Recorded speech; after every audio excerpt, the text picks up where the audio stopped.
Showbiz fanatics, Alden Richards abay handa nang iuwi si Miss Catherine Bernardo sa kanilang bahay para ipakilala sa kanyang pamilya. Ang lahat ng yan, but before that, if you haven't subscribed yet to my YouTube channel, please don't forget to like, share, and subscribe at i-hit mo na rin ang notification bell for more showbiz updates. Yes, of course, bago tayo magsimula sa ating updates for today's video, nais ko po muna magpasalamat sa lahat ng mga legit viewers, subscribers, at ang lahat ng mga legit na nagmamahal at sumusubaybay sa lahat ng ating mga updates. Maraming salamat po. So bago tayo magsimula, i-congratulate muna natin ang Pulang Araw dahil trending po sila sa Twitter kung saan ay napamura or minura ng isa sa mga fan nitong si Miss Rochelle Pangilinan na mura ng fan dahil sa husay na pagganap ng Pulang Araw. Gusto ko lang murahin ka sa napakagaling mong pagganap sa Pulang Araw. So talagang unti-unti na nga po talaga naglalabasan na yung mga special na mga karakter ng bawat isa sa Pulang Araw. Patagal ang storya, painit na painit talagang inaabangan ng maraming mga Pinoy. Ito pong historical serye ni Alden Richards at ng ilang pang mga GMA Sparkle artist stars na bidang-bida dito po sa nasabing serye, no? So, pinapasalamatan naman ni Mr. Alden Richards dahil talagang ramdam naman niya ang suporta ng ilang mga kababayan natin na talaga namang napamahal dito po sa nasabing serye. Pero meron po kasing isang sa comment section nagtanong kung kamusta na daw ba yung pelikulang Unhappy for You. So base po sa result, it achieved the biggest single day gross for a local film since the pandemic with 46 million on August 18. By August 22, the film had grossed 200 million as it entered into a second week, and after 10 days, the film domestic box office total reached 253 million in 2 weeks.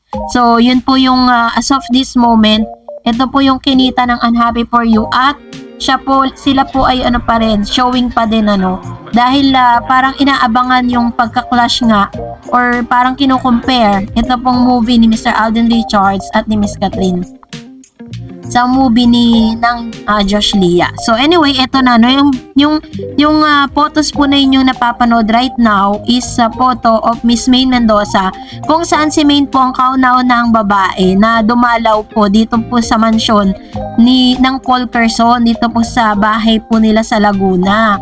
And alam po natin na ang unang mall tour na magaganap ay gaganapin po malapit 5 minutes away dito po sa bahay ni Mr. Alden Richards. So dahil po dito, nakakaloka po yung ilang headline hindi pa man nangyayari pero headline na. Parang pinangungunahan na ng ilang mga showbiz insiders yung possibility na mangyari ang lahat ng ito. Kasi sinasabi nila kung si Catherine or si Alden Richards ay pabalik-balik nga daw dito po sa bahay ni Miss Catherine. This time, si Alden Richards naman ang gagawa nito kung saan iuuwi daw di umano para ipakilala ni Mr. Alden Richards sa kanyang pamilya, formally si Miss Catherine. Binibiro kasi si Alden Richards na iuuwi niya sa kanilang bahay si Catherine Bernardo para ipakilala sa kanyang pamilya na nakatira sa Santa Rosa, Laguna.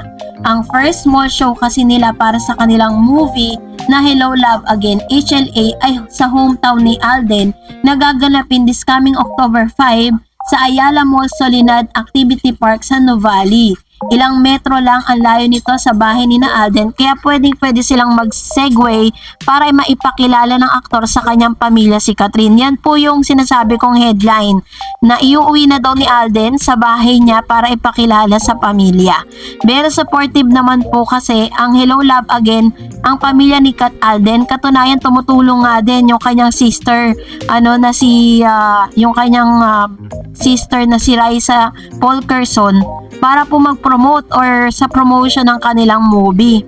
Nung inilabas po yung kanilang teaser, isa si Miss Raisa Paul Quezon sa mga nag-post nito sa kanyang IG or sa kanyang social media account. Sa kailang beses na rin daw kasi di umanong na-meet ni Alden ang pamilya ni Catherine dahil bumibisita siya sa bahay ng mga Bernardo. This time, si Catherine naman ang may chance na makilala ang pamilya ng kanyang kapareha sa collab movie ng Star Cinema at GMA Films. So dahil dito, hanggang sa ngayon parang talagang lumulutang ang mga fans po ni Alden at ni Catherine dahil po sa headline na ito.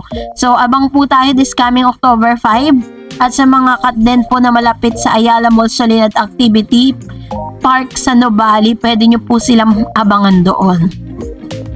And for that, narito naman ang inyong mga komento. Magbasa tayo. Sabi po ng isang user or viewer, si Daniel Padilla, maangas talaga yon dahil sikat siya nung sila panikat.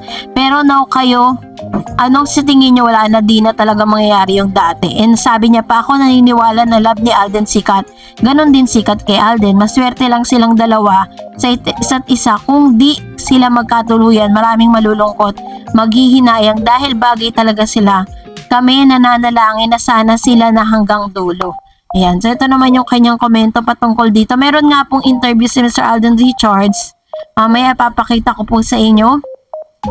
Parang it's just a part of their, yung parang how they really handle the relationship. Paano ba siya, kailan siya papasok sa isang relasyon. Doon po, papakita ko sa inyo yan.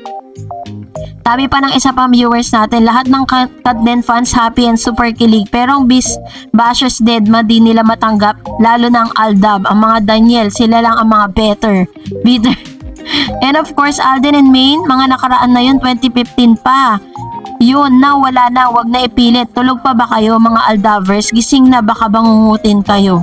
Ayun, so isa rin po kasi sa mga pinaniniwalaan nila, 'di ba, na hanggang sa ngayon.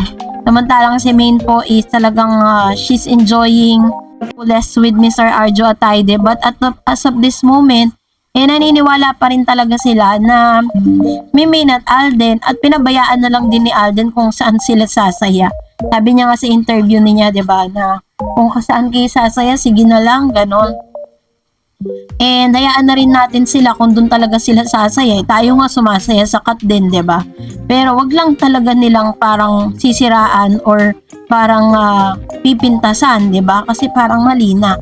Sabi naman po ni Ma'am si Elena Galgo, ano ang balita sa movie nila Julia at Joshua? Ang yabang nila at inuungusan nila sikat. Ayun. So katulad ng sinabi ko kanina, is ang kinita po nila is 253 million, no? Pero hanggang sa ngayon naman po, showing pa rin po siya sa mga sinihan. Tama po kasi parang nagkakaroon ng comparison between dun sa movie ni Miss Catherine at nitong si Julia Barreto, no? At ni Joshua. So yun po yung kanilang kinita. Sabi ni Flora Esquilo, ako talagang naniniwala na ako na may relasyon na ang Katden. Sabi naman ni Fritz Pantoja, Conchas po ang name ng resto ni Alden. Ayun, Conchas nga. Kasi parang nabasa ko sa comment section, Conchitas eh. Kaya tuloy pati ako nakikonchitas na rin. Conchas po yung kanyang restaurant. And I know na parang ito po, meron po siya mga branch ng restaurant na ipinasara due to pandemic. But this time, nagbukas na siya ulit. Well, kung nagustuhan mo ang video na ito, huwag mo kalimutan mag-like, mag-share, at mag-subscribe. At i-follow mo na rin ang aking Facebook page, Dareds TV. And also, I have my TikTok account, which is Dareds TV. Pwede nyo rin po akong i-follow doon. Thank you for watching, guys. God bless everyone!